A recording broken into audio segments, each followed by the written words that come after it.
Tonight, we expose the TQ industry, which is burning down faster than you can blink. This news is so hot that you might want to keep a glass of ice water handy because you won't be able to look away.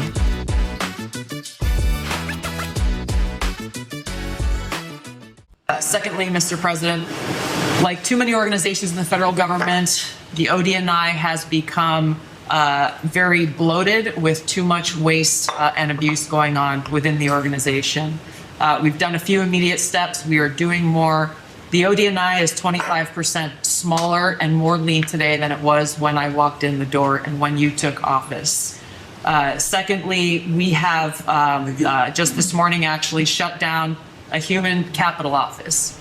As soon as you issued the executive order to stop all DEI activities, we did that, shut down the DEI office. We discovered this human capital office that was essentially a slush fund for DEI initiatives, hidden under the guise of human capital, that closed down this morning, saving taxpayers $150 million. Hey, Stephen. Hey. How are you? Good to see you. Really good, yeah. Good to be back in studio with you. Yeah, don't burn it down, all right? It's a hot one tonight. I expected from this that it would be. Yeah. We've got a lot to talk about. So on Monday this week, I was invited onto Sean Plunkett's platform, the Platform New Zealand, and we had a conversation about a book that was produced by a charity in New Zealand. So we had a massive response from it. Other media agencies, independent media agencies, of course not the mainstream media agencies, picked up the story, and it was about a document, and we're going to talk a little bit about it tonight, but we're really going to dig a bit deeper into it, that I've been talking about and we've shared about in studio a few times over the last few months. And then I actually got a message from someone who was actually warning the Prime Minister about it a year ago, so we'll show that as well, to no avail. So it's a fascinating story, and it's a fascinating situation for it to flare up right now, and that now in the world that I live in, kind of everyone's talking about it. And I had to chat to a friend today, and she's like, "You're everywhere, every platform I see you're talking about it." But it's because this topic is really grinding people, and it's providing some hard evidence as to what we all know is going on. And it's about money. It's about just so many different things. And a Prime Minister that didn't listen to a warning. Yeah, that's right. All right. So what's the first thing on the agenda? I've got lots of things to share to you on the screen tonight, as I just want to go back and have a look at who is Gender Minorities Aotearoa. So this is the organisation, the charity, the government-funded charity that has produced this document called AntiTransgender Extremism, which is a playbook that it looks to me like all of the activist lobby groups and LGBTQ organisations, I'm just going to call them TQ organisations because it's about transing and queering, that they pretty much behave in the same way, that this hate booklet that they've put out. And I've got a little short clip on my YouTube channel, Penny Marie NZ, which is called, "Is This a Hate Group? Calling Us a Hate Group." Yeah, I saw that. That's really good, because the irony of them telling other people that they're haters when in fact they're doing a lot of hating. They're doing a lot of hating. I mean, we've been talking about this for ages, and I mean, we travelled around with Let Kids Be Kids, which we're not hateful people, we're just people, we're just parents, mothers, fathers. Having an activist group coming in that are not parents, that aren't in our position, that aren't dealing with the children who are, suiciding and self-harming and distressed because they've been ideologically captured. So they don't know our lives, and they work really, really hard to shut us down. But all of their lobbying is about the fact that they're stigmatised and marginalised, and that they cannot be shut down. They will not be silenced. You cannot disappear me, blah, blah, blah, blah, blah. They've all got the exact same messaging, exact same words. And so I came across this Anti-Transgender Extremism book, and it's really the playbook for how they treat us. And so many people who are stuck in this paradigm where they believe all this DEI crap do believe that what they're saying is true. And so if you read this document, what they're saying in there is that if you're not an ally of them, or you're not trans, then you are you're genocidal, you are a fascist. And they talk about Nazis. Nazis were people, one of the things that they said, and we talked about it with Sean Plunkett, was that Nazis believed that trans women were men and trans men were women. And it's like, well, so do we. So what they're saying is, if you believe that a trans woman is actually a man, which they are, then you're a Nazi. Wow, they've done there? They're really trying to make Nazis great again. Aren't they? It's bizarre. It's unbelievable. I mean, it's so dystopian. So, but yeah, there's so much that I want to unpack just to show people. So we're going to talk about, just where the money goes and what's really behind this organisation. Who are they really, and what are they getting the funding to do? Right. So, so the first thing I want to just show is genderminorities.com is their website. So this is Gender Minorities Aotearoa. And I just want to, you can see there, they are a group of biological males mostly who have either had surgeries or other adjustments such as hair removal and things like that. And they wear lots of makeup because they want to be women, but they don't like it when actual women have a problem with the way that they're treating us. As I'm an actual woman, I'm a born woman, and I don't really I'm kind of over it. I'm kind of over these fake people, these fake men thinking that they're women and then claiming that they're discriminated against. And I've talked about, and I went to Canada to talk about the way that they've done it is they've embedded all this through international human rights law. And then it's all through the Human Rights Commission in New Zealand, so that we're not allowed to criticise them. And when you've said it before, but what do you say? That which you're not allowed to talk about. That which you're not allowed to talk about is what is controlling you. Yeah. Yeah.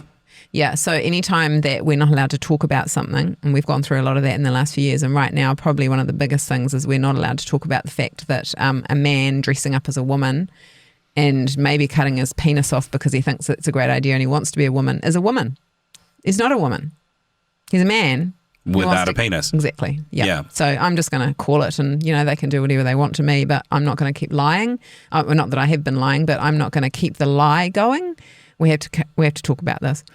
So this organisation has said that it is New Zealand's leading transgender organisation. So it's no small organisation from the point of view of influence. And it says it is run by and for transgender people, including binary and non-binary, takatapui and intersex trans people. It says that Gender Minorities Aotearoa operates on population health frameworks with a human rights lens. So every time that the TQ industry is talking about human rights, kind of get a cold shiver, because that's exactly what they're after. Is they're wanting to have the same rights as everybody else. And whilst everybody should have equal rights, they have turned the dial so far that they have contrived a whole lot of genders, which is not real because we're biologically men and women. And then they're throwing all the rights towards these gender group that they've created. And then people like us don't seem to have rights anymore. We don't have the right to say, I disagree with that. So it talks about human rights, and then it says it provides a nationwide information and support to transgender people alongside advocating for transgender human rights. So, of course, advocating is lobbying, and that's really what seems to be behind this organisation. But what they say is that they provide information. That's interesting how they wrap autism in there, because you got to go back and watch the interview that I did with Sven Sharpen from Colorado, who's a young autistic man, saying that all of the autism care agencies are being overtaken by the TQ movement. So they talk about it here. They talk about healthcare, trans-friendly healthcare. So they help them get hormones, binders, chest tape, vocal therapy. So that would be usually men trying to get their voice higher to sound. It's all about hiding who they actually are and becoming somebody else. Surgeries, hair removal, all of this stuff. So we'll look at that a bit more. And then they say it's about accessing support. What it doesn't clearly say on the front page is a lot about all the activism that they're doing. What I want to show is that I want to show a little bit about who they are from the charities point of view. So if you go to the Charities Commission, this is their information. So Gender Minorities Aotearoa, also trading as Auntie Donna's Op Shop and Transgender NZ. Sorry, I'll just zoom in there. Thank you. That helps my old eyes. So we're going to look at Auntie Donna's Op Shop. So they talk about their purpose and structure. So the vision of the trust is for all transgender people, including binary, non-binary, intersex, to be empowered by a full range of choices across all aspects of their lives and to participate fully in society. That doesn't sound too bad. The purpose of the trust is to enact its vision by facilitating health and well-being as defined by the World Health Organization and the Ottawa Charter. Okay, these are the two that we're going to have a brief look at tonight. So anyone can go onto the Charities Commission and look up. So they received nearly $500,000 over the last couple of years. And what's really interesting is that if you go to the officer details, it's restricted. You don't know who's actually the officers in charge of this charity, which most people are not. It's not restricted. So then you go, well, why is it restricted? Why are we not allowed to know who's in charge of this charity? Isn't that a legal requirement? I would have thought so. I mean, most of the ones you look at, you can see their names. So it's interesting that it's restricted. Yeah. They might turn around and say, oh, it's because, everybody wants to kill us and we want to die. No, I want to know who's in charge of this organisation because they've got to be held to account if we think that they're doing funny things. So that's an interesting one. I'm just going to flick to what's actually some more detail. So this is their charity services application record. So when they applied to become a charity, which was in 2019 in July, okay. So there it says that their other names are Auntie Donna's Op Shop, the Gender Centre, we're going to go and have a look at these in a minute, Transgender NZ, and the Takatapui Trust. So Takatapui is the Maori word that they're using in this industry for saying a Maori non-binary person, a Māori non-binary person. Okay. So that's there. And then when you go down again to the officer details, you can see that they are redacted. Totally gone. Yeah. It's really strange, isn't it? It's actually strange too because it's got here that they were appointed in 2014 and 2017, but Gender Minorities as a charity wasn't formed until 2019. So there must have been something that came before that. What I want to go through here is the activity description is it's a really long document. It's got a lot in here, but it's all about being, look, here we go, against stigma. So they always talk about the fact that they're so stigmatized. Well, they weren't stigmatized, not to the level that they need all this millions and millions of dollars for and all these hundreds and hundreds of agencies. So that's their angle, and that's, to me, that's a human rights. They're using their human rights and stuff to make out that they're a lot harder done by than they are. I mean, they get all the days and celebrations and pride parades and money and da da da da da da. They're not stigmatized. So let's put that one to bed. But the next bit's interesting: changing social narratives. So they're actually admitting that their funding is going towards changing social narratives. So it's social engineering. Okay, to me that's really important, and that they do government lobbying as well. And you can see in here that they're connected with Rainbow Youth, Outline, the Mental Health Foundation, other organisations. So if you go down here, you can see that they're involved in research collaboration, the New Zealand Prostitutes Collective, which, you'll understand more in a minute why, Inside Out, Te Whānau Whānau Trust, Rainbow Youth and Outline. Now, all four of those organisations, if you've seen our second USAID video that we did a few months ago, they're all ILGA World organisations, those four. So they're all connected internationally. So it's not just a little organisation which is just, helping a small marginalised group of people. One of the things, and I'll show you a bit more later, but they get somehow government funding for free hair removal. Free hair removal. Free hair removal. So if you're a man and you're wanting to present as a woman and you need to get hair removal, they get that for free. So I think that they're getting that from the government for free. Now, if you're a woman who wants hair removal, you don't get that for free. Yeah, that's interesting because they're trying to be women and women don't get it for free. So what? We have to go along to the beautician and go and pay for it ourselves. They created something called a national free binder program. So binders is what they give to girls or women who don't want to be women and who want to flatten their chests. So it's actually really bad for you. I mean, this is just so terrible. But, they do all of this stuff. So that's kind of the background of them as a charity. And then the next part, which is also, it's actually a document also that's on the charity's website, this is their rules for when they created the trust. You've got to put your charity rules in. And so the couple of things that I want to note there is when you read through this document, I can't find anything in here when it's under number 3, the purpose of the trust. It doesn't say anything about activism in here. So the purpose of the trust that they told the Charities Commission when they started was to assist transgender, intersex and takatapu people with accessing food, housing, education, employment, justice, as defined by the World Health Organization. So, and then the trust aims. So then you go, well, there was nothing in here when they registered saying that they were going to do any activism. Okay, but the reason that we're having this conversation is because they had this AntiTransgender Extremism book out, which is on the police website, which is on the activism part of their website. I see. So what I'm showing you is that the original intention that they wrote down to get to be a registered charity, they failed to disclose the activism side of what they were doing, even though in that other document it did say social engineering, basically. So why do you think that the activism is so important, and why do they promote that so much, given that it's not really part of the trust's agenda or purpose?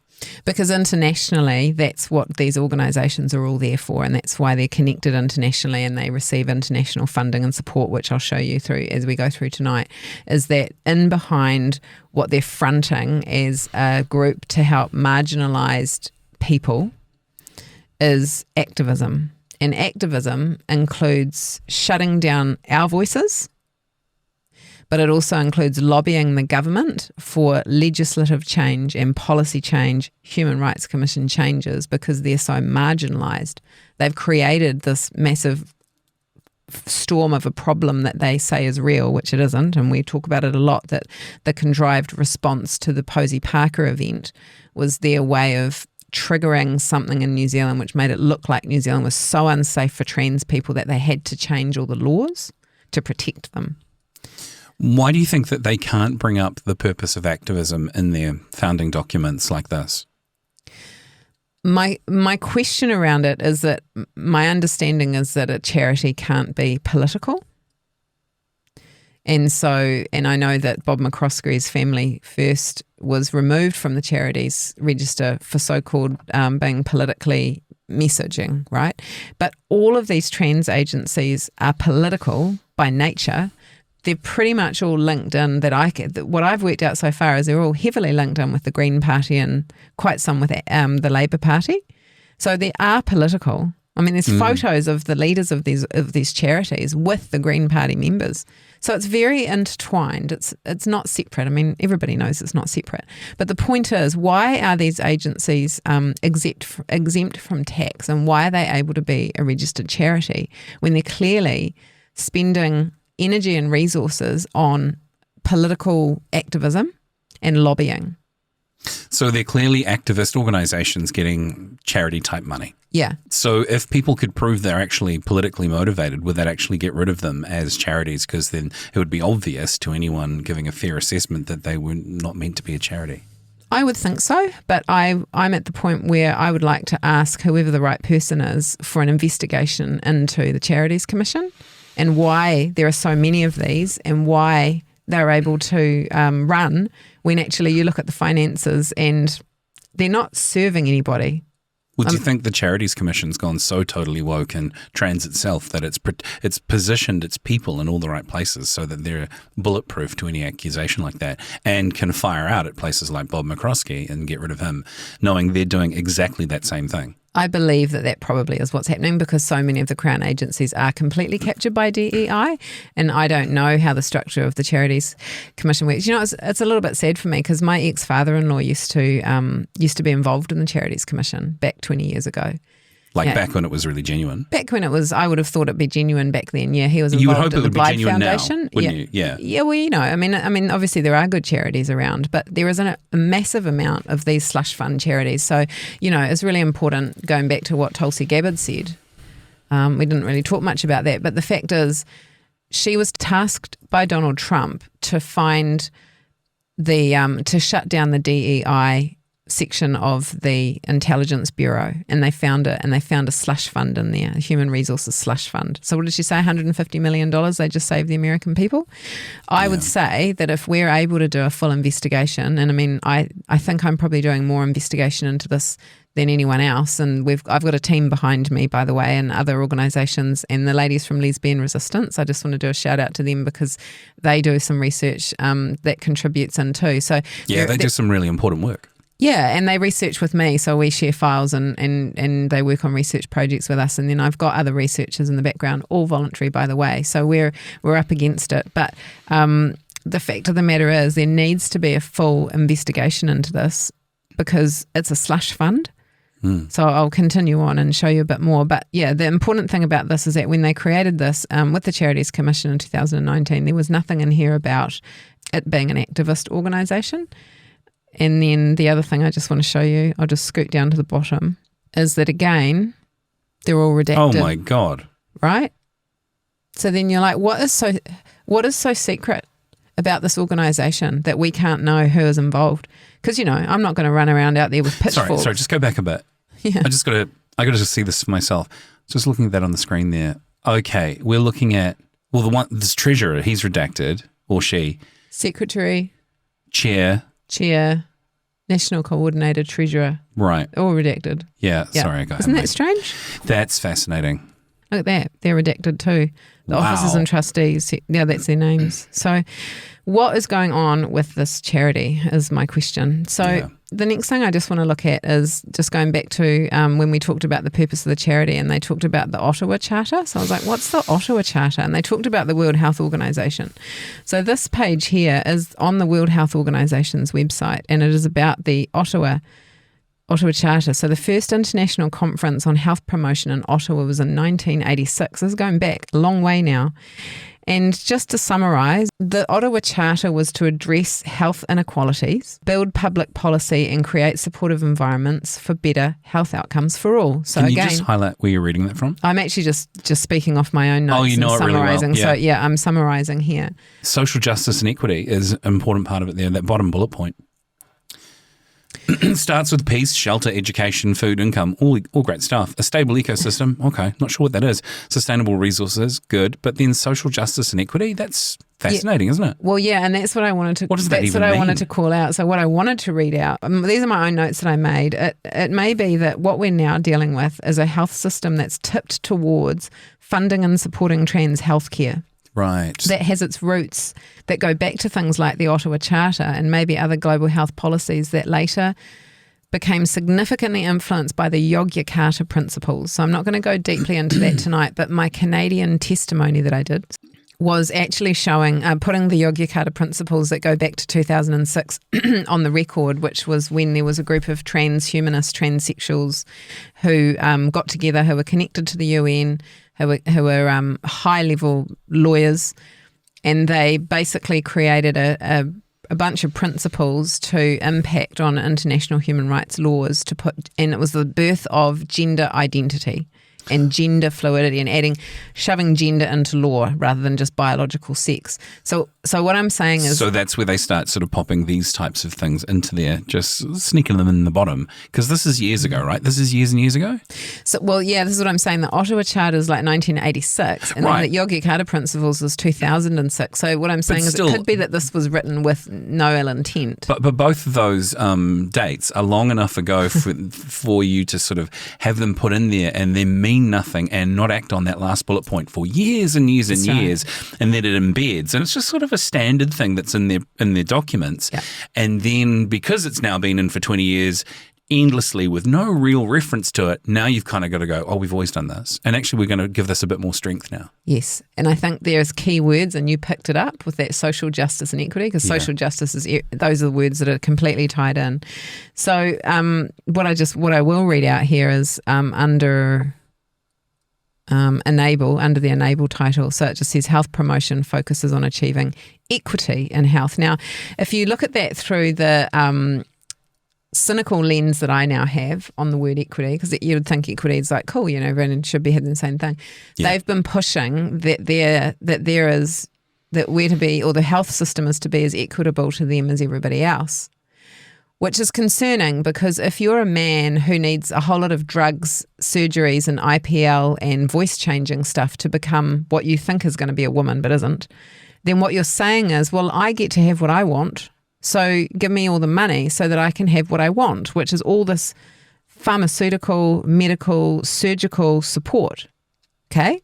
So then you've got the government has a fund available where trans people can dip into them.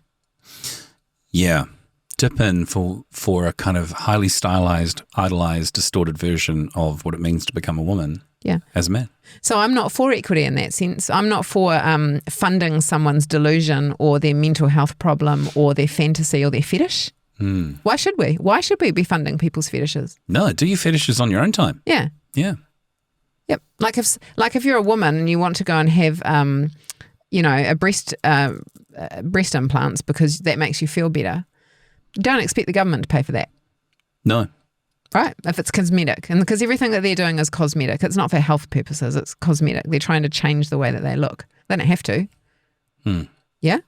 So I'm showing how far, back. And so what they do is But also, this is when it comes to health, right, as a health sort of surgery-based, clinical, hospital-based system about health, then it should be about getting someone well or giving surgery to cure a problem or to resolve a function, not about a cosmetic thing, which you rightly point out. But, do what you want on your own money.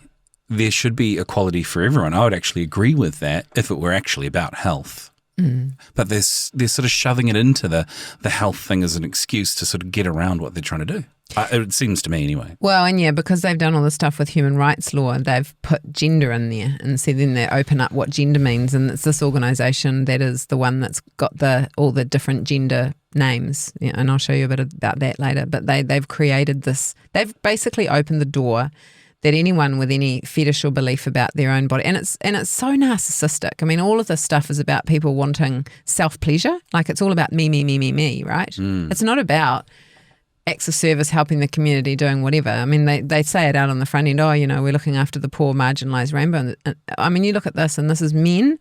This is primarily men who are delusional in thinking that they're women, and then they know that everything's in their favour. International human rights law, all the medical stuff now. I mean, it's coming from the World Health Organization, and they've managed to turn it to say, well, this is standing for us now.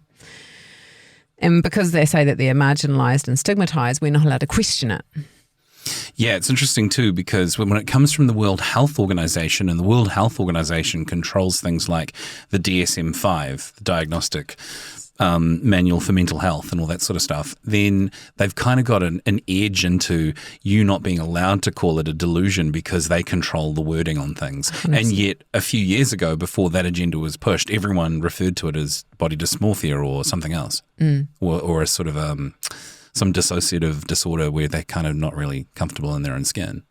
And I'll say too, and I'm going to move ahead and probably cross over into what I'm going to show you soon, but when trans men were doing their thing in their own adult space, most of society didn't notice. Like, I worked in a place that had trans people and non-binary people, and we just got on.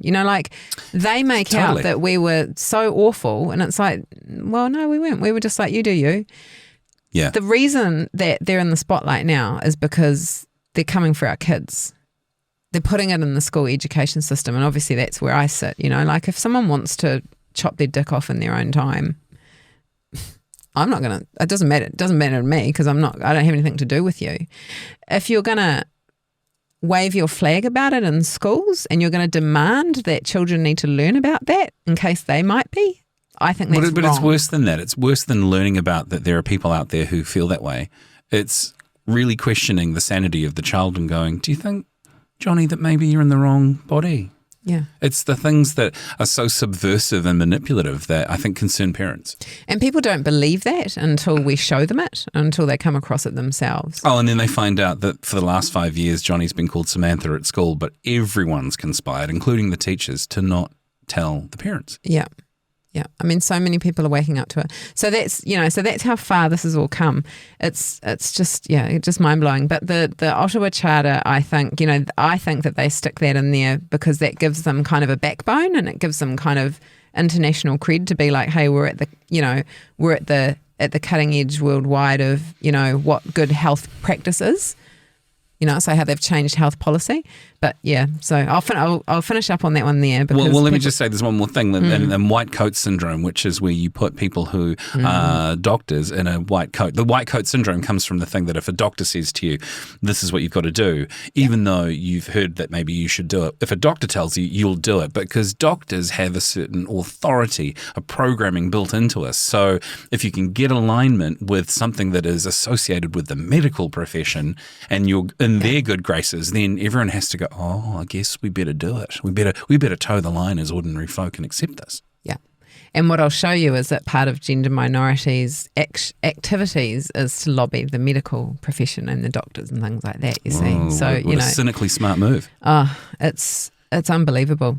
Right, I'm just going to change tack now and go to, if you remember back to their charities, that it said that their other name was this Auntie Donna's Op Shop. So what is Auntie Donna's Op Shop? Auntie Donna's Op Shop is named after their patron saint, Donna de Milo. She was a wonderful woman born in the 40s or 50s who passed away in 2018. Actually a man, it's a trans man, trans woman, which is a man. So Donna was always active in supporting the transgender community and donated. So it was an op shop that was friendly to males generally who were wanting to dress as females, which again, I mean, I never noticed any of that stuff. I'm just not in that world, so you just leave them to it. That's all fine.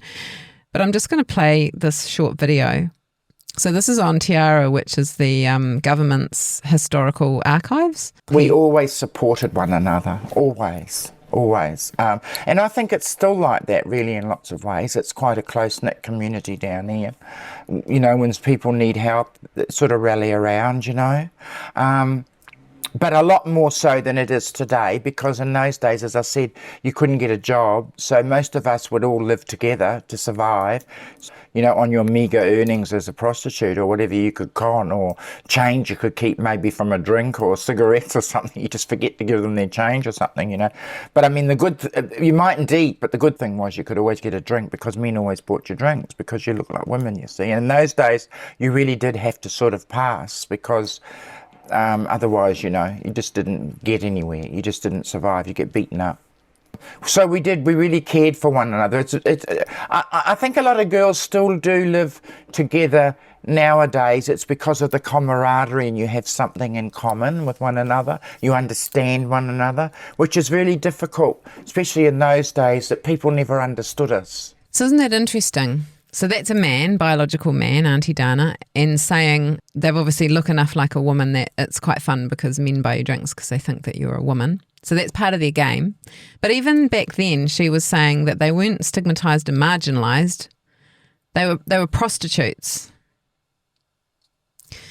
So this is the choice that they want their life to be, and they're not prostitute. They don't look to me to be prostitutes because they were on the bones of their butt and that was the only job that they could do. This is their choice of lifestyle.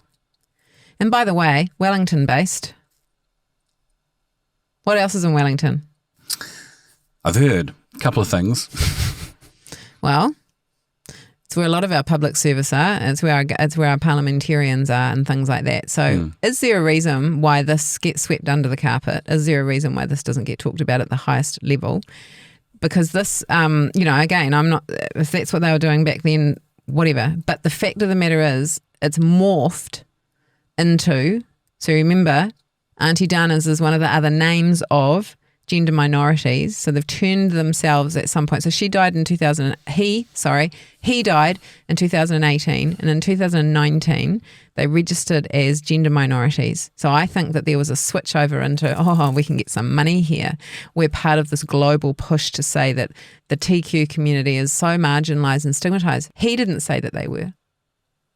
He chose that lifestyle, and they seemed to have a great lifestyle. They quite liked being prostitutes and tricking men into thinking that they were women, okay? Same organisation. Connected with the Prostitutes Collective, and they were sex workers. Also connected with the Māori Women's Welfare League. Now, I don't know much about this organisation, but if anyone does, so what that then means is that the Māori Women's Welfare League is inclusive of men who want to identify as women. So it's not a solely women's league. If prostitutes who are males pretending to be females are part of it. So that's part of the background of it, which is concerning. And then the other one I found is the Gender Centre. So that's one of the other names that was on the Charities Commission website. So reviews of the Gender Centre, Doctor in Wellington. Now this is the same, I didn't remember to point it out, but this is the same registered workplace address as Gender Minorities. Okay. Auntie Donna's and then Gender Centre. So it's actually saying that this is a doctor in Wellington that's a gender specialist. So I decided to Google map 130 Ridderford Street in Newton, Wellington, and look at what it is. Whoops, sorry. Oh my gosh. It's Auntie Donna's. Sorry, Donna's. I can't seem to do that just enough. It's Auntie Donna's op shop. Yeah, behind that little shopping symbol from Google. Yeah, behind this one. Yeah. So yeah, hover over that if you wouldn't mind, Penny, just for a second. It's a gender centre, but it's an op shop. Just hover over the symbol. Yeah, Auntie Donna's op shop. Right. But Sorry, apparently it's a saying. gender centre, but it's an op shop. And it's the home of gender minorities. Isn't that crazy? Yeah, fascinating connection there. Right? Yeah, really interesting. So that's all one and the same organisation. So the next part I just want to show you, now that we've sort of got a little bit of background of who they are, is I want to just take you through some different parts of their website. So Gender Minorities Aotearoa, genderminorities.com. They have a services pamphlet right here on their homepage. So I'm just going to open that, and that's kind of just an easy way to look through what they are offering. So Gender Minorities Support Services, how to access them, who we are, we've talked about that. Their vision is to help their community. What they do, information, advocacy and support. And it's quite funny when I saw this, because actually that's the same as what Let Kids Be Kids does for parents and families. We inform and empower, and we do advocacy now because we are talking to MPs and things like that. So isn't it funny? They're actually doing that on the other side, and they get lots and lots of government money. We don't ask the government for any money. We'd like some money though. So they also talk about carrying out research and things like that. So they're all connected with all the trans research. One of the services they offer is free IPL facial hair removal. We provide free facial hair removal for transgender people. So that would be men who are trying to be women, and in collaboration with other transgender and rainbow groups. So you can get that. They do a lot of stuff about emergency housing, and this is something that I would like to look into more as well, which is, where you go government supplied housing. They do all the stats and try and make out like transgender people are less housed than ordinary people, and perhaps there's lots of different reasons why they would be, but why do they make it out that it's because they're trans? I mean, we just got shown that some of them choose to be prostitutes. I mean, you can sort yourself out there, but they wrap all of that in, and I believe it's probably from a funding point of view. So they have a whole thing called rainbow housing, special housing just if you're a trans person. Does any other group in New Zealand get special housing? Yeah, for sure. I think other groups do get special housing, but for entirely different reasons. Not for their sexual preferences. I mean, I couldn't comment as to why they do or not. Watching this play out as I'm seeing it for the first time, I find it fascinating. I just feel sorry. I felt sorry for that lady who was telling her story. It's an interesting sort of part of history at an interesting time. I saw that photo where she's sitting there and she says, we had to pass. He had to pass because if he didn't pass, he was going to get beaten up. And I'm like, yeah, for sure. That was the time that they were living in. And when you hoodwink people who might be attracted to you and find that certainly seems to be stuff that has happened in the past. And I just feel sorry for people that are misrepresenting themselves and getting into that sort of trouble. Whereas you're angry about it, I feel sorry for them. And we're both on the same side of the fence, really. But where it would make me angry is the connections that I think you already see 9 steps ahead, which is then how it becomes to affect our children. Just in isolation, seeing that, I'm like, oh, that's really sad. It is sad. It is sad. I'm not saying it's not sad. It's sad. It's their choice. But it's more about what it's morphed into. It's the same with like the gay and lesbian movement has been completely hijacked by this trans industry. Whatever was going on for them back in the 60s and 70s has been hijacked by what we're definitely seeing as a political playbook now. So it's kind of why I'm showing you that. It's like that man, that trans person, died in 2018. That's what I'm saying, is that it's been overtaken by the lobbyists and the activists. I don't believe that person looked like that they were an activist. They were genuinely caring for their community, right?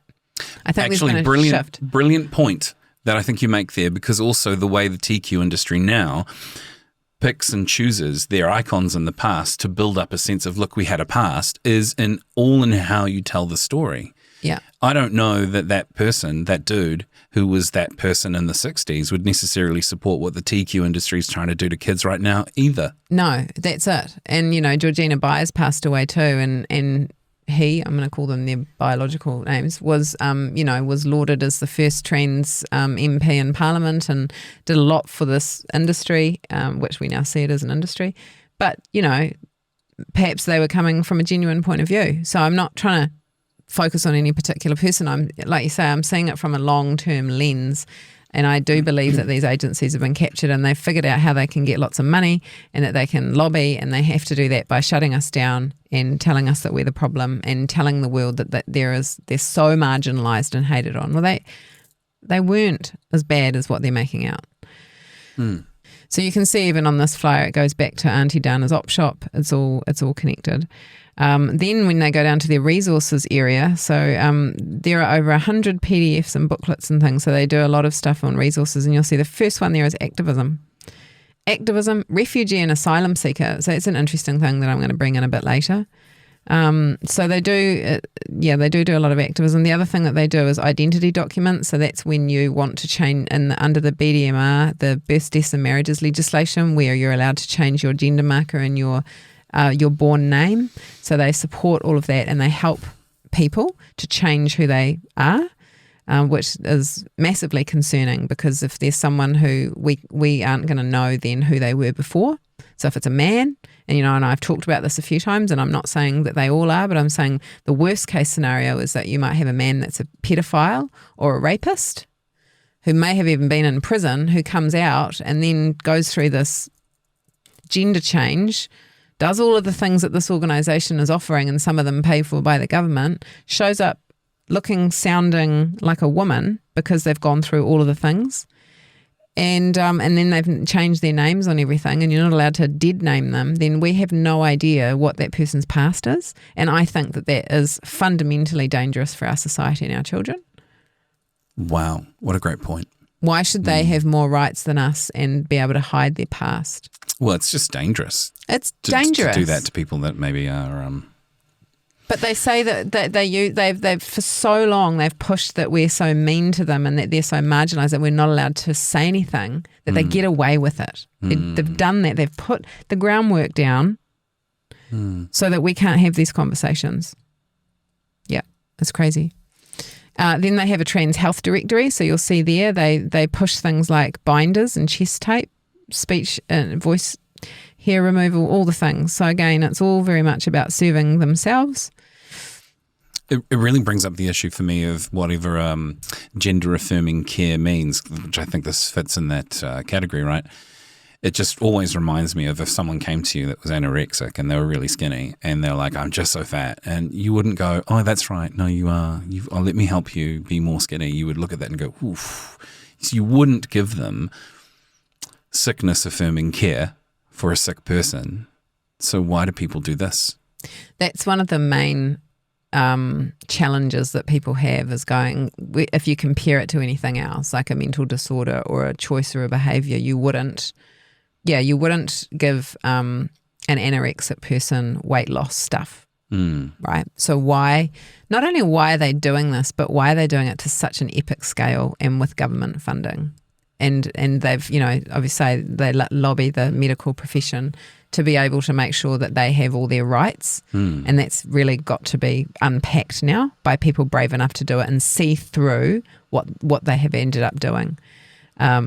So they've got, a map of gender affirming health services. There's just so much information here about how you can change who you are, that it's just concerning, because a lot of it now is being pitched at children. Right. That's the concerning thing.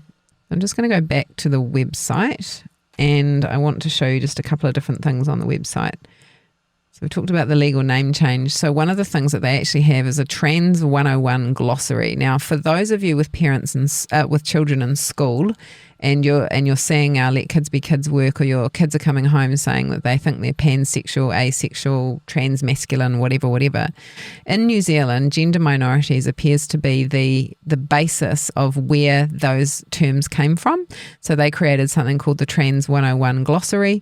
So firstly, they push the lie of gender and gender identity, which goes all the way back to John Money and Alfred Kinsey back in the 1960s. So they're normalising that. They're normalising transgender, transsexual. So AFAB and AMAB, so that's female at birth, assigned female at birth, assigned male at birth. So that's where the gender unicorn comes in, where they say that your sex was assigned at birth, so you can change it. So this is the psychology behind what they're doing. Heteroflexible. There you go. What do you want to say about that? Wow. It's so complex. Heteroflexible or homoflexible, similar to bisexual or pansexual, but with stated heterosexual or homosexual preference retrospect. I mean, my goodness. It goes on and on. Queer, genderqueer, blah, blah, blah. So anyway, this organisation is where this has come from in New Zealand, from what I can understand. So that's a big part of what they're pushing, which again lands in schools. So it's important for parents to know.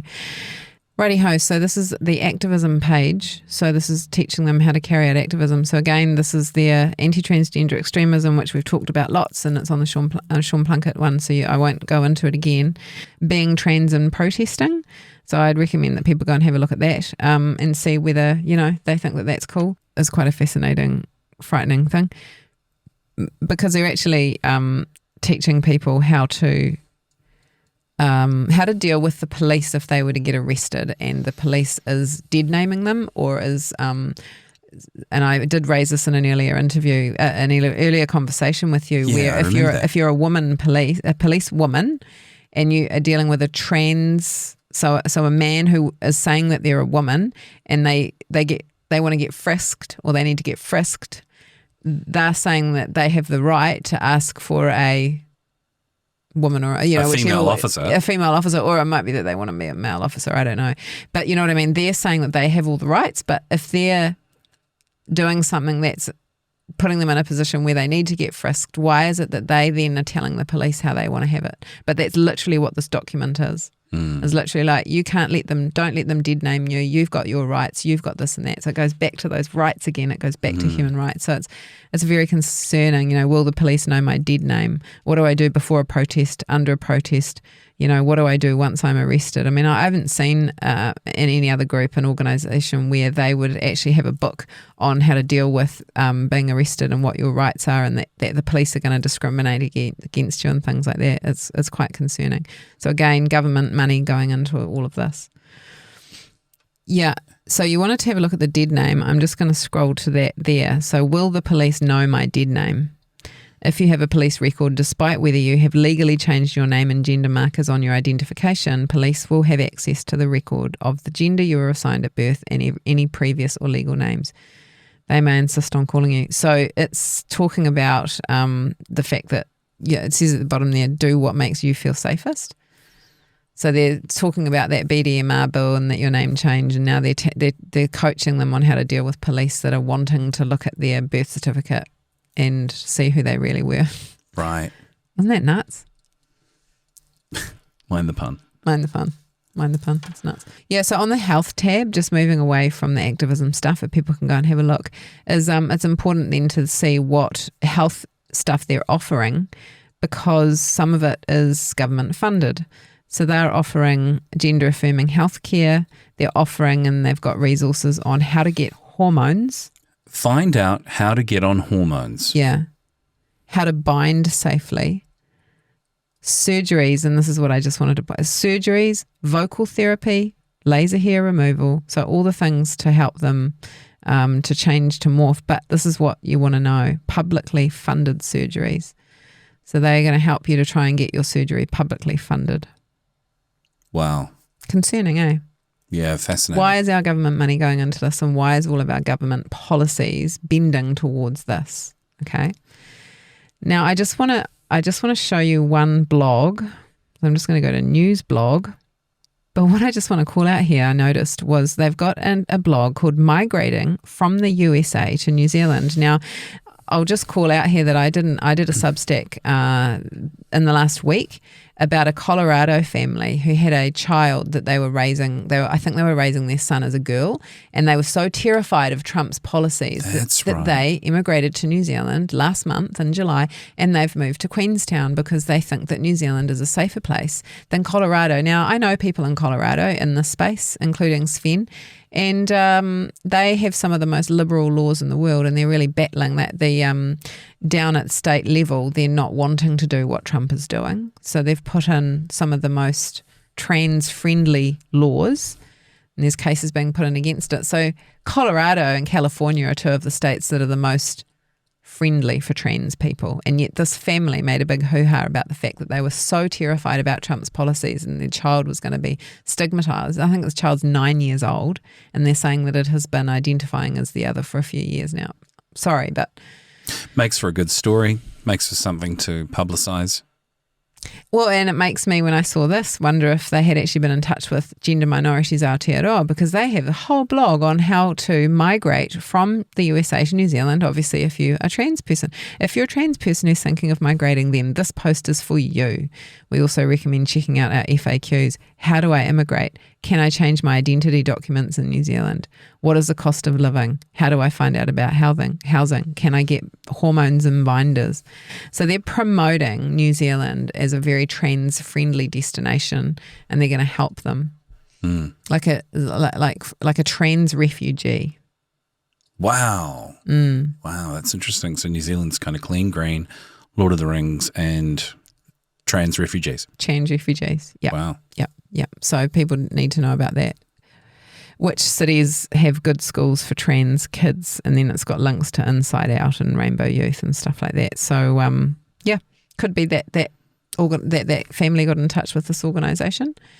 I'm just going to flick into the funding side of gender minorities, because that's what kind of I focused on with Sean Plunkett, which is what everyone wants to know about.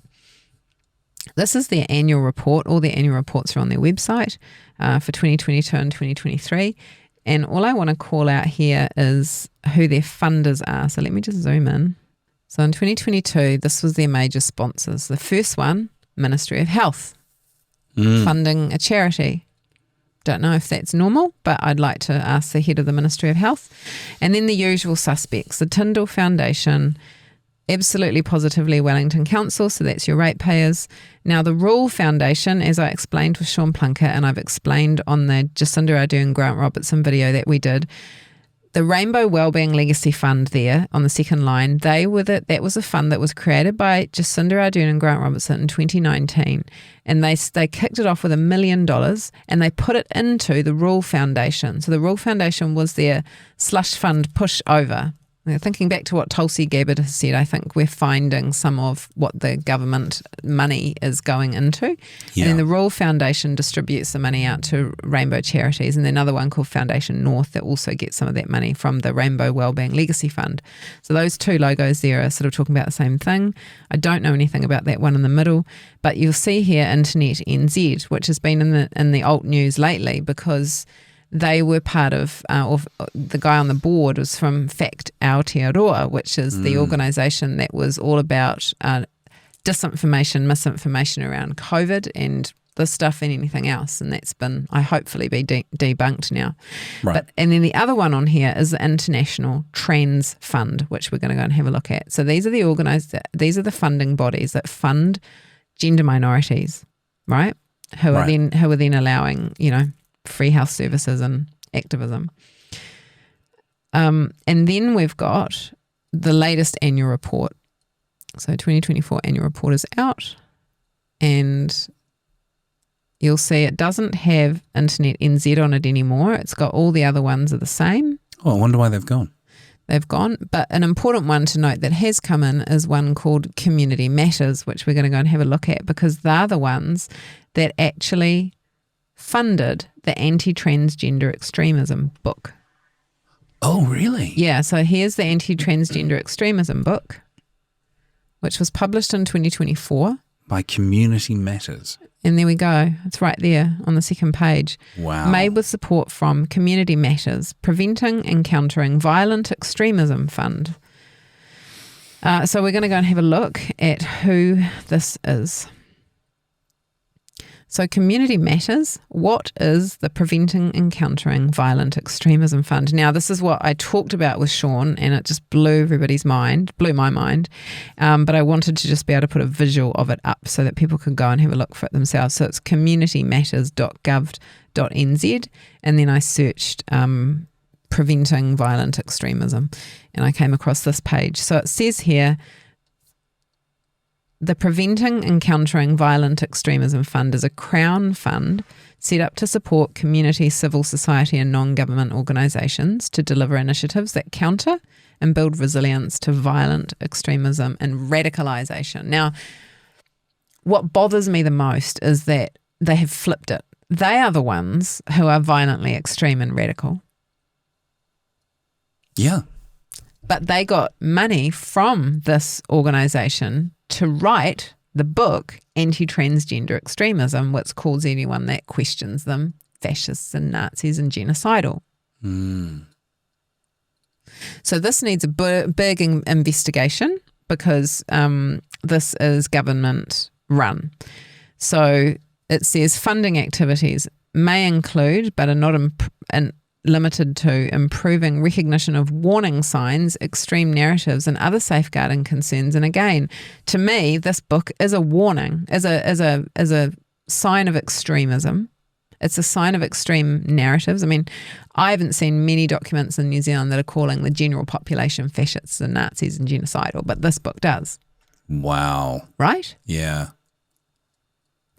Awareness of an intention to use reporting processes for hate incidents and crime. So to me, they should be funding organisations like mine, not organisations like these.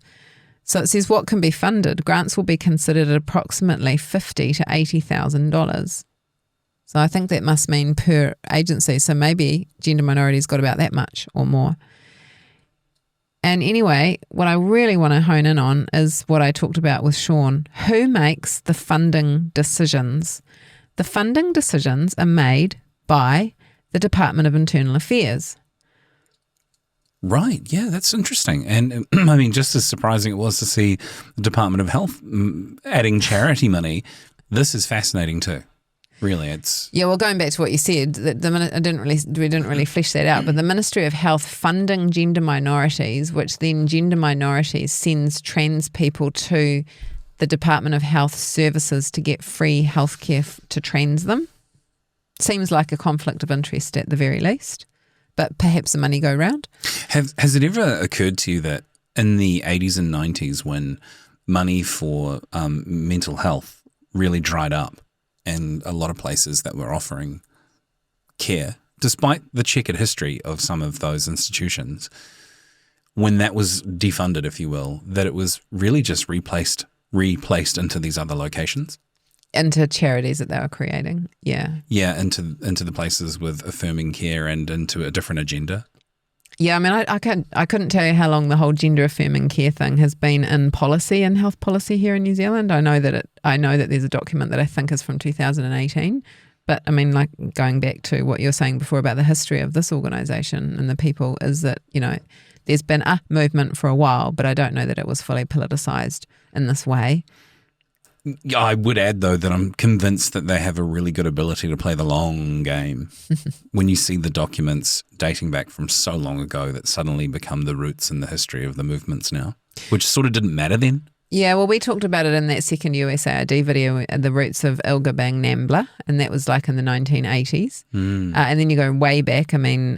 just remind people that don't know, NAMBLA is... Yeah, NAMBLA is the North American Man-Boy Love Association, so it's a pedophile group. From the 80s. From the 80s in America, yeah, which was initially, they helped to write the constitution for ILGA, being the International Lesbian and Gay Alliance, which is actually a trans global... sort of umbrella organisation that's a consultative body to the United Nations that has like 2,000 queer LGBTQ charities and organisations are its members, including about 15 from New Zealand, including Inside Out, Rainbow Youth, Intersex Aotearoa, not Gender Minorities, but I think that's because they're getting money from the International Trans Fund, so there's different slush funds everywhere. So just going back to this Community Matters, who makes the funding decisions? Department of Internal Affairs, based on recommendations from an interagency panel. I mean, they've put a lot of energy, government energy, into countering violent extremism, including representatives from, and this is what just blew my brain when I saw it, New Zealand Police, the SIS, Security Intelligence Service, the Department for the Prime Minister and Cabinet, Ministry of Social Development, Department of Internal Affairs, Department of Corrections, Oranga Tamariki, and the Ministry of Education. Wow. So that group, that panel, decided that it was a great idea to fund gender minorities to create a book called Anti-Transgender Extremism. I want to know if any of those people that were on that panel have read the book and see what it is, because it's a hate document. We need to have big investigation on this. We need to have some politicians that are interested in looking at this. We need to have the Minister of Police looking at this. I mean, the uproar is that the Anti-Transgender Extremism book was found on the New Zealand Police website. Yeah. Crazy, isn't it? Right, so I think I've shocked you enough with that one. I'm going to move on to the next document. So this was actually a document that I wasn't aware of until I'd done the Sean Plunkett conversation. And then Fern from Resist Gender Education, which is an organisation a little bit like Let Kids Be Kids that advocates for taking the whole gender stuff out of education, sent me this. And this is a document written by Jan Rivers, and that's from she's from GenSpect New Zealand. And I was told, and I didn't know because we're all doing our own research, that Jan had become aware of this Anti-Transgender Extremism book last year. So obviously soon after it had come out, because it came out in July last year. And she had tried to communicate with the Prime Minister about it, which was Christopher Luxon at the time, and didn't hear anything back. They didn't want to know. So she wrote this paper, which actually, and I'll put a link to it and we won't go through much of it, but basically she had actually written this big white paper about this document and the misuse of the Department of the Prime Minister and Cabinet Fund for countering violent extremism. So I'll just point that out to you. She's done a great job here. I wish I'd have seen it when I was doing my research. I wasn't aware of it.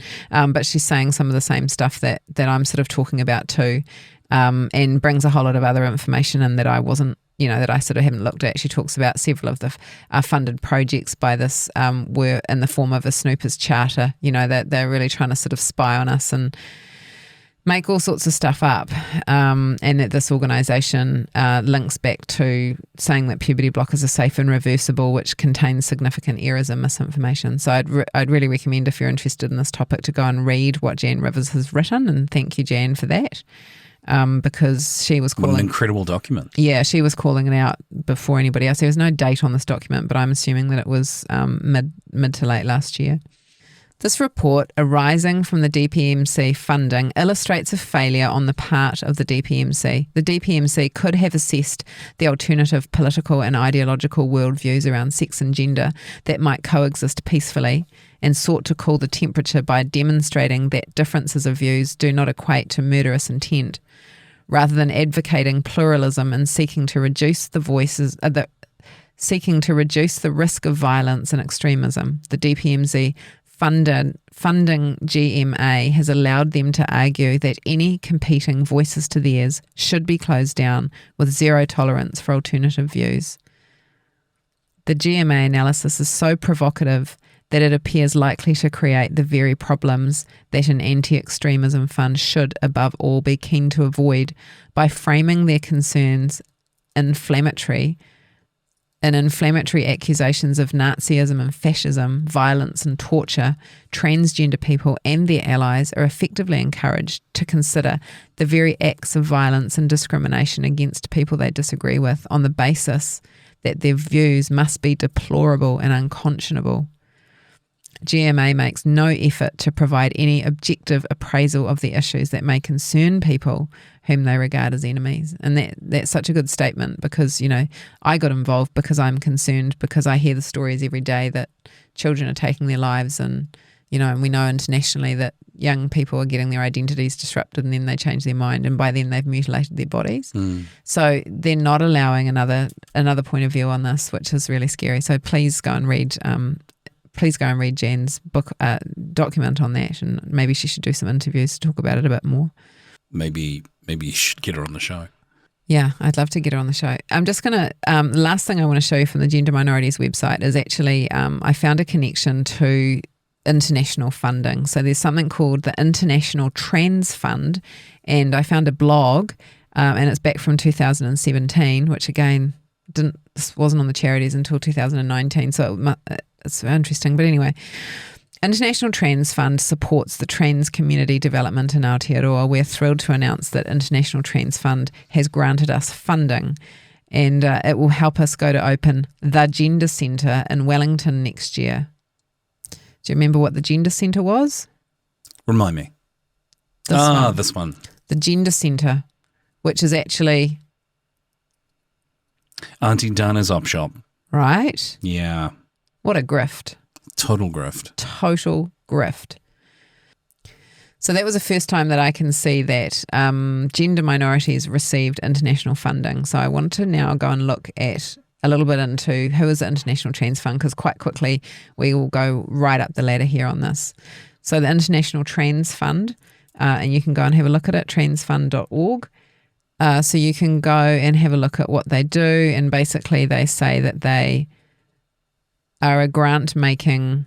International Trans Fund is a participatory grant-making fund made up of trans activists and donors. So basically it's where the slush fund is received and filtered out to the agencies that are applying to use it, of which Gender Minorities has had it for a few years. And in the last year, they haven't had it, but another group called Rainbow Path New Zealand has had it, which is actually about refugees and asylum seekers who are trans. So they've moved the money into that now. Okay.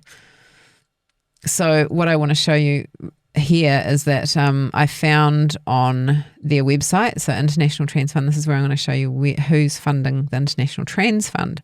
International Trans Fund report, and this is in 2019, and this is what I want to call out. So they are funded by the Ford Foundation. Now the Ford Foundation is, so Henry Ford is part of the Committee of 300, who's part of the big families that are doing evil things. Wow. Yeah, did you know that? Well, yeah, I kind of always knew that the top of those families, Ford and the Rothschilds and all that sort of stuff, they're all kind of in that basket of controlling the world. Yep. You know, if we tend to go down an Illuminati rabbit hole there. Yeah. Or something like it. Exactly. So that's it. And then the one on the right-hand side is the American Jewish World Service, which is quite interesting I don't know much about the American Jewish World Service, but when you think about the fact that they've just written a document, gender minorities, that if you're questioning trans, you're a Nazi. Brilliant. Connected? Yeah, it looks like it, yeah. Probably. But the one I want to focus on is the one in the middle, the Arcus Foundation. And so my eyes sort of went, oh, wow, I think we just found it. So the Arcus Foundation, which funds International Trans Fund, which has funded Gender Minorities, which is an op shop. I want to now just show you Jennifer Billick. So Jennifer Billick has been, I think she's like the foremost researcher into finding the money fund internationally with all of this trans stuff, right? And right. She was doing it way, way, way before I was, and she's just a total legend. So in 2020, she wrote this article, All Roads Lead to Arcus. So let's just have a look at this now. Wow. I've actually printed this out and tried, because it's quite grainy, and I've printed it out A3 and I still can't quite read it, which is a bit of a bummer. Right. But and then we'll go to the article that she's linked in here. So it says that she published an article documenting the transfer of wealth from Stryker Medical Corporation profits by its heir, John Stryker, to his LGBT NGO, Arcus Foundation. So now we're getting to where the big money is coming from. From Arcus Foundation, this medical corporation money is funneled through cultural, civic, educational, religious, institutions globally. So that's how they've done it. Do you know who Stryker is? You tell me. Yeah, I actually happen to have some idea if it's the same Stryker I'm thinking it is. They're frequently on Seek and like LinkedIn Jobs promoting their sales reps for hospitals for replacement parts, knees, arms, prosthesis. They're right in there with teaching surgeons how to use their products and all that sort of thing. So they're really big in the medical industry if they're the ones I'm thinking they are. They are those ones because actually someone in our organisation has done a bit of research into it. I've just realised that I hadn't put that up. But go to that one, Stryker Jobs. Yeah, I mean, you go to the job leads. Go to that one. No, but same thing. Yeah, that's the logo that I'm referring I'm seeing. So I do believe that it's the same one. So I mean, without going into a lot of detail here, who's winning when our children are thinking that they need to change their biology as medical profession, right? Pharmaceutical, surgical, all of that. Yeah, okay? No, you've really stumbled on something there. Well, not stumbled, but you're quite right. This rabbit hole goes right down this whole process of encouraging people to, with gender affirming care, go and have surgery. Medicalise. And here's a company that's a surgical company that is going to have all the procedures and the know-how and the instructions to train surgeons to use their materials and their high-cost prostheses and all sorts of things to give someone a surgery to change them. And they're right there. That's, and then there'll be people in New Zealand whose jobs it is literally to train surgeons how to do a gender change. That's right. Yeah. And you understand that because you've worked in the medical industry to know that that's how much money is behind that. Yeah. Yeah. And a minimum mid six-figure jobs for people to train surgeons how to do that. Yeah. Massive industry. Yeah. So when you think about it, that they are in the medical industry and then they've got enough money that they put their money into a foundation which is clearly funding LGBT NGOs, which is what we have hundreds of here. But this is going up to the big level. So again, people can read. I'm not going to read through the whole thing, but from what Jennifer's saying is from Arcus Foundation, this medical corporation, money is funneled. There you go. Arcus Foundation, based in America, drives the body-denying ideology of transgenderism into every sector of society. In my article, I outline the political infrastructure created by this banker, heir, and trained architect to drive the normalisation of body disassociation for profit. This flowchart exhibits a visual, and so there's got it's very hard to read, but there's the Yogyakarta Principles, Outright International, which I've done stuff about and will do more. So she's doing, she was doing this work way before me, and then I'm going to go to the article that she linked to, which was another article she'd written from Uncommon Ground Media. See, Stryker Corporation and the Arcus Foundation, the billionaires behind the new LGBT movement. So this was written in 2020 as well. Billionaire philanthropists, in inverted commas, have been driving the change from LGB to LGBT. So it's adding in the trans, you see, because LGBs didn't need to do all this. The Stryker Corporation and the Arcus Foundation is just one example. So, it actually says there, not long ago, the gay rights movement was a small group of people struggling to follow their dispositions within a larger heterosexual culture. Gays and lesbians were underdogs, vastly outnumbered and loosely organised, sometimes subject to discrimination and abuse. Their story was tragic, their suffering dramatised by AIDS and Rock Hudson, Brokeback Mountain and Matthew Shepard. Today's movement, however, looks nothing like that band of persecuted outcasts. The LGBT rights agenda, note the addition of T, has become a powerful, aggressive force in American society. It advocates stand at the top of media, academia, the professions, and most important, big business and big philanthropy. Consider the following case. So it talks about, Stryker again and everything. So people can go and have a look into that. But I think what I've found is the connection from Stryker and Arcus funding through the International Trans Fund and then dropping it into New Zealand through Gender Minorities is the only one that New Zealand got the money from that fund up until recently. So you can see why they are so pushing the healthcare side of things. Oh, yeah. Well, purely just from the profit made from selling their materials through hospitals. I mean, it's every surgery is thousands and thousands of dollars. Yeah. Yeah. Yeah.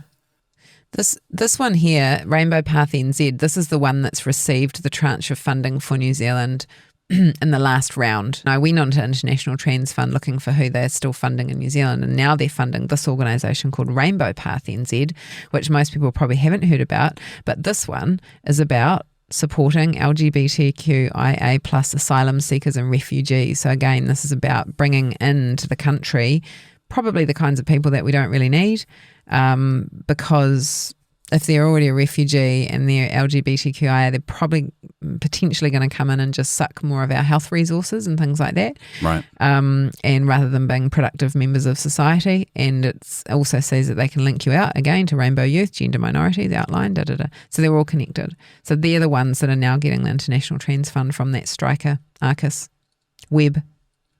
Wow. Which is really concerning. And again, there's an annual report from the International Trans Fund from 2023, and this is where you can go and have a look at the amount of money. So in this document in 2023, this is where I just searched up New Zealand, and it's got New Zealand there, and it says that the organisation from New Zealand is Rainbow Path Aotearoa, so that's just to prove to you how I found out that. And then it's got the numbers. $180,000 was given to that group of people. So it's not millions and millions of dollars, but there is money coming through into New Zealand for it to create these lobby groups. This might kind of be part of the secret of the success. Like you just said, wow, so it's not millions, but it's a lot of different donations from a lot of different places. You know, it's like it all adds up, is I guess what I'm trying to say. And sure, it might not be millions to one place, but each of the places that are essentially lobbying the government, getting a bit of this, a bit of that, a bit of charity, is doing it multiple times and seeking multiple grants to what ultimately adds up to something that can hire a ton of staff and get people on board and do more lobbying to the government and provide resources to people to join them and help them and how to write to your local MP and all that stuff. 100%. And from the research that we've done, I think what they've worked out strategically is that it's better for them to be 100 smaller charities than one large charity, because they're all replicating the same thing, and they're all, I don't know quite what the limits are, but when you read their annual report summaries on the Charities Commission, they now don't. There used to be a full annual report summary from, say, Inside Out, and now they're the full financials, and now they've been replaced by a summary, and I think that's because they sit under a cap, like under $2 million a year or something. They don't need to, but they also, so they're hiding really the detail.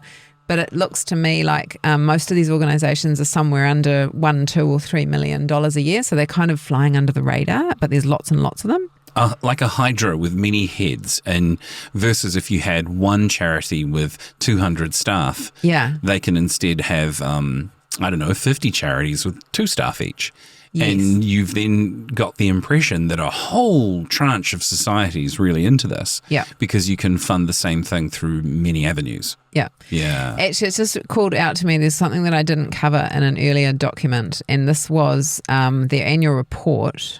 It's fascinating, really. All of these organisations have the same format, so they put this really fancy annual report together, which would have probably cost them a lot of money to do, right?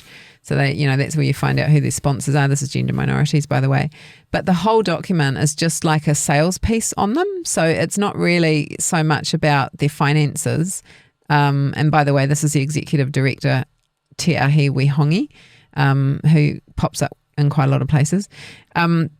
So they do all these stats. So they overwhelm people with graphs and stats. Or we did this much stuff, and we had this many resources, and we made this much of an impact, and we had this many people looking at our social media, blah, blah, blah, blah. And it's like, where's the money information? Okay. So I'm just going to scoot down to, I think it's the last page. So that it's just stats on all the things that they've created. But actually, I want to know about the money. So, look, financial right at the end. And it says there that they had $400,000. They had nearly $500,000 a year before, and this is all that they have when they are talking about the funding. So they say this is how much the income is overall, and we got most of it through grants.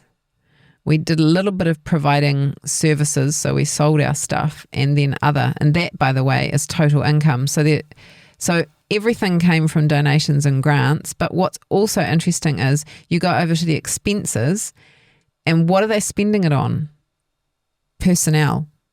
Oh, right. So it's a money grift because they've just created a job for themselves. They take all that money that they get, donations and grants, this is really important, and they're just staffing themselves. So this is like everything that we've totally disliked about charities, where there's, starving kids in Africa and 98% of it goes to staffing the organisation and 2% gets through to actually providing grain and water or something. This is sort of like, self not replicating, but it's like a self-fulfilling. That's the word. Self-fulfilling existence. Yeah. You said it right. They're existing for the sake of fulfilling. And I mean, we do need human resources and things like that. But considering that their website says that we're doing this and we've got all these resources and we do all this work and we have all this stuff, when they look at the numbers, the money hasn't gone into their resources and stuff very much at all. So even if you take that community group that was funding the actual resource document, which looks to me like they gave them a whole lot of money. I could be wrong about that, but it looks like $50,000 to $80,000. They actually they funded the production of a book that may or may not have ever been printed, and it's just a digital thing, so there wasn't a big cost to it. But it's all gone into the people. Mm-hmm. So the people who are running these charities, they will hold on to this to the death to keep their career and to keep their job and to keep their power and to keep their influence and all of that. Because if these dried up, what are they going to go do? Oh, what is their skill set good for? It's a really great question. I mean, I couldn't answer it. I mean, they'll get a job in the public sector at the moment because it's all DEI, but I did actually see that Judith Collins was on Sean Plunkett this week saying that they're having another look at the DEI service plan and they're going to wind it back. So I want to know whether that's true or not, because I don't know if they realise quite how entrenched it is. I'm hoping that they know more than me about how entrenched it is, but I don't know how you get rid of it. The DEI service plan, the legislation around public service where every CEO and board has to embed DEI policies. If we go back to meritocracy, which is what Trump's trying to do, if we get rid of diversity, equity and inclusion and go back to meritocracy, merit, excellence, integrity, all of that stuff, intelligence, getting the best person for the job, all of these people that have been running all of these charities may end up on the dole. I fear they might end up getting jobs in human resources, where some of this stuff is really pushed on people, where your email signature has to be she, her, he, him, all the they, them stuff. And you can't help but wonder when these things start taking hits and people become aware of it and they want to do something about it, that they scuttle away under a rock into human resources, where they'll sit there for another 5 to 10 years until they can sort of just slowly get the policies in place, push it on people just little bit by bit, just softly as it inches closer to being back where we are again. Because it sort of happened, right, over the last 15 years, where the woke approach to how you've got to be, and certainly in many cases they've used perfectly good reasons why people should modify their behaviour, but then brought in with that all this other extra stuff. And it concerns me, that's where a lot of this comes into daily life. You'll accept it as an adult in the professional environment with your email signature, but next thing you know, suddenly it's slid into schools now and you go, oh, hang on, what? I know. I don't know how we roll that back. Yeah. Because the social engineering has been so subtle for such a long time that now we're at the bottom of the cliff, and I'm like, we need to have a brave conversation about going, maybe I got that wrong. And I think a lot of people could decide if they were to listen to common sense, but I think people have been so extremified that they probably can't even have that conversation. What concerns me, because I do truly care about these people, I believe that a lot of these people are weaponized, maybe have been MK Ultra'd or have been used and trauma bonded through their experiences. So I'm not hating on any of the people kind of involved in these. I look at them as victims of this, and they probably don't know that it's come from this high place where for decades this plan has been in place to harm us. And so these people who have been... Well, like I said, with the long-term game that they're playing, like, you make a really good point about all of that trauma bonding and programming, and to use a phrase like MK Ultra, it sounds extreme, but look into it, it's real. And the ability to control society And the problem with what you just said is, for people who don't know, that just took them down a rabbit hole that might have been a bit too, whoa, what have you just said? Well, at some point you got to ask the really big question of, where did all this shit come from? Yeah. Well, maybe we don't talk about it, but at least expose what's on the surface here, because it's enough to make people go, we've got to do something. Well, and the reason that I sort of laughed at that was, even just today, one of the ladies in the network was like, hey, I've got friends that don't talk to me anymore because I talk about this stuff. And so then you go, well, it's not so hard to believe in the whole MK Ultra mind control psychological programming through the media, because they've kind of won, because we have got to the place in society where we're not allowed to have this conversation or you lose your friends.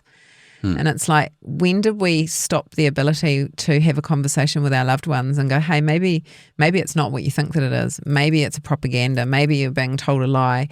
But it's destroying relationships. You know, like, I mean, I talk to people all the time, you know, grandparents that contact me and say, I can't even talk to my grandchild who's now presenting as a boy when they're a girl, and I don't want to accept it. But if I don't accept it, I can't go to the party or whatever. You know, like, it's so bad. Don't forget that when suddenly that one day happens where you can't talk to your grandchild, don't forget that for the last 5 years, without your awareness at all, that kid at school has been told, well, look, Johnny, we'll keep calling you Samantha, and you're in a safe place here because your parents won't understand. Yeah. And then 5 years later, after just a little bit of that every week, every day, suddenly that little Samantha now is going, I knew you wouldn't understand. Well, yeah, because it's been trained into Samantha for 5 years and you didn't know. You had no idea. And I actually see the fallout of this one lady that keeps popping up on TikTok, one young lady who's so psychologically captured. It just makes me cry when I see how psychologically captured they are, because they're all really narcissistic and online all the time, affirming themselves and affirming their delusions and things like that. I wouldn't want to be her parents. I don't know what they think she's up to in her room all the time, being in front of her camera doing her TikToks. But these people are so far gone, but they're a victim or a result of this long process and all of this money going into it, because it serves the people at the top to have a medical industry and a pharmaceutical industry that is just raking it in because people are being harmed. I actually just want to finish with something that I just pulled up because I screen recorded this and put it on X the other week because I came across it and it was just so mind blowing. So PATHA is the Professional Association for Transgender Health Aotearoa. So they're the main organisation connected to WPATH, the World Professional Association of Transgender Health. Right. And what I want to show you, but this was on 31st of May, so PATHA is concerned about there being delays around the updates to the gender affirming guidelines. So you can go and read the open letter that they sent to the Minister of Health, Simeon Brown, and Matt Ducey. But what I want to show you is how many people signed it. So the letter was signed by over 500 medical bodies, clinicians and community organisations. Okay, so we, the undersigned, call the government to allow New Zealand Health Te Whatu Order to publish the updated guidelines for gender affirming care. So this is the one they're wanting the puberty blockers. But I'm just going to scroll you through this. So look, these are all the medical bodies that signed it. So social workers, GPs New Zealand, Paediatric Society, Association of Counsellors, Clinical Psychologists, Primary Healthcare Nurses, Psychological Society, Sexual Health Society. Oh, look, the New Zealand Medical Students Association. Even Speech Language Therapists Association. No, but the New Zealand Medical Students Association, so that they can absolutely get on board the training at a young age and the shift of the young minds to get on board early. 100%. That's interesting. Oh, 100%, because it's all captured. Nurses Organisation. So that's all of them. Rainbow Otago Medical Students Association.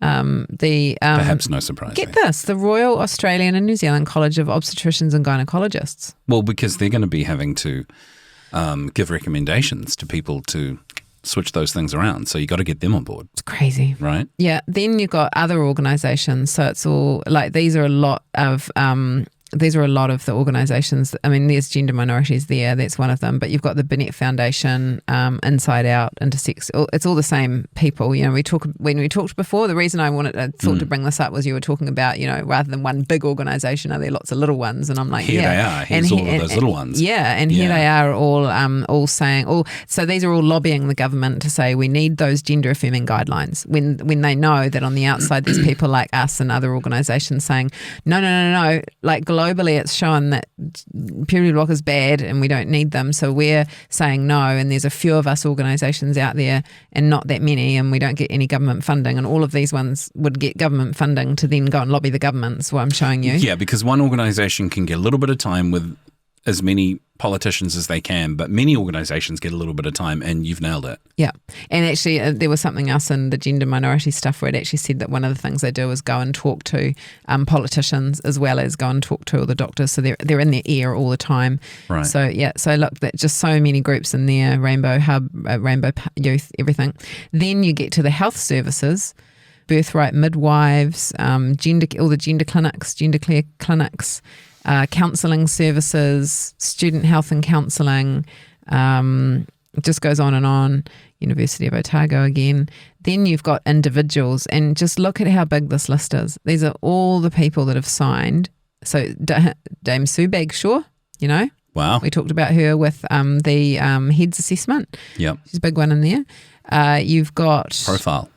Yep, so you've got Tabby Beasley. So she's in there twice because Inside Out was already listed above, and now she's listed, and she's, by the way, a registered counsellor who is counselling families. So Nathan Bramwell, that one's from Rainbow Hub Waikato, I think it is. So they're doubling up on all their names and organisations. You've got, it just goes on and on and on. It's got doctors, it's got everyone in there. There's people that you wouldn't even know. But one of them is Shannon Halbert from the Labour Party. As a signatory on this. Isn't that an unbelievable list? I mean, to me, that's John Finelty. That's someone who I'm going to do a video on soon. I've got lots on him. He's the guy behind Inside Out Rainbow Youth. He's an associate professor at Auckland University. Everything, all the surveys that go out and things like that. Isn't that crazy? It's interesting. I wonder if you found any of the people that you've talked about in the past on this. Yeah, well, the ones that I've called out, some of them are the ones that I've talked about. But there's Shannon Halbert, that was the one I was looking for, spokesperson for Rainbow Issues, Labour Party. So then it's political. Yeah. Why is he signing that as a Labour Party MP when this is actually lobbying government department for change? I don't know whether you're allowed to do that. Seems like a conflict. It seems like a conflict to me. So anyway, people can go and have a look at that. I'll put the link on the Substack. But it's like, to me, that's just an eye-watering number of people that are captured by this, supposedly thinking that we need more policies in place for trans people in New Zealand, which is tied in with the whole puberty blocker thing. Rainbow education specialists. It's just, yeah. So Duncan Matthews, this is the one that we talked about.